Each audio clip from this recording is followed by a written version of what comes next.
ನಿಷ್ಕಲ್ಮಶ ಮನಸ್ಸಿನಿಂದ ಮಾಡುವ ಭಕ್ತಿಗೆ ಮಾತ್ರ ದೇವರು ಒಲಿಯುತ್ತಾನೆ. ಅಂತಃಕರಣ ಶುದ್ಧಿಯಿಂದ ಮಾಡುವ ಭಕ್ತಿ ಮತ್ತು ಉತ್ತಮ ಕೆಲಸವನ್ನ ದೇವರು ಅನುಗ್ರಹಿಸುತ್ತಾನೆ ಮತ್ತು ಅಂತಹವರನ್ನ ಯಾವತ್ತೂ ಕೈಬಿಡುವುದಿಲ್ಲ ಎಂದು ಕೇಂದ್ರ ರಾಸಾಯನಿಕ ಮತ್ತು ರಸಗೊಬ್ಬರ ಖಾತೆಯ ಸಚಿವ ಡಿ.ವಿ. ಸದಾನಂದಗೌಡ ಅವರು ಹೇಳಿದರು.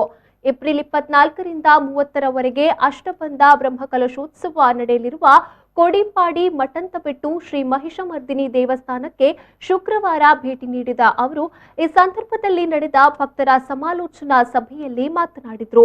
ದರ್ಶನ ಬಲಿಯಲ್ಲಿ ಭಾಗವಹಿಸುವುದು, ರಾತ್ರಿ ಬೇಡಿ ರಥೋತ್ಸವ ಇದರಲ್ಲಿ ಸೇರಿಕೊಳ್ಳುವಂಥದ್ದು ನಿರಂತರವಾಗಿ ಮಾಡ್ತಾ ಇದ್ದೇವೆ. ಈ ವರ್ಷ ಕೂಡ ಮಾಡಬೇಕು ಅಂತಿದೆ, ಆದರೆ ನನಗೆಲ್ಲ ಒಂದು ಆತಂಕ ಇದೆ.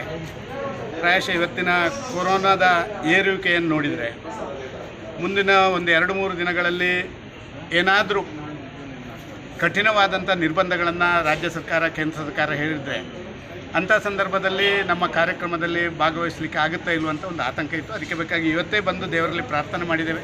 ನಾವೆಲ್ಲರೂ ಸೇರಿಕೊಂಡು ಪ್ರಾರ್ಥನೆ ಮಾಡಿದ್ದೇವೆ. ಪುತ್ತೂರಿನ ಜಾತ್ರೋತ್ಸವ ಮುಗಿಯುವವರೆಗೆ ಯಾವುದೇ ರೀತಿಯ ನಿರ್ಬಂಧಗಳು ಪುತ್ತೂರಿಗೆ ಅನ್ವಯ ಆಗದ ರೀತಿಯಲ್ಲಿ ಇರಲಿ ಅಂತ ಮಾಲಿಂಗೇಶ್ವರ ಮಾಡಿದ್ದೇವೆ.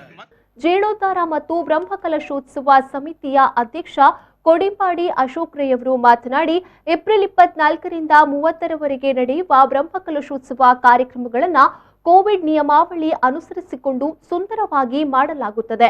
1.5 ಕೋಟಿ ರೂಪಾಯಿ ವೆಚ್ಚದಲ್ಲಿ ಬ್ರಹ್ಮಕಲಶೋತ್ಸವ ನಡೆಯಲಿದ್ದು ಸರ್ವ ಭಕ್ತರ ಸಹಕಾರ ಬೇಕು ಎಂದು ಹೇಳಿದರು.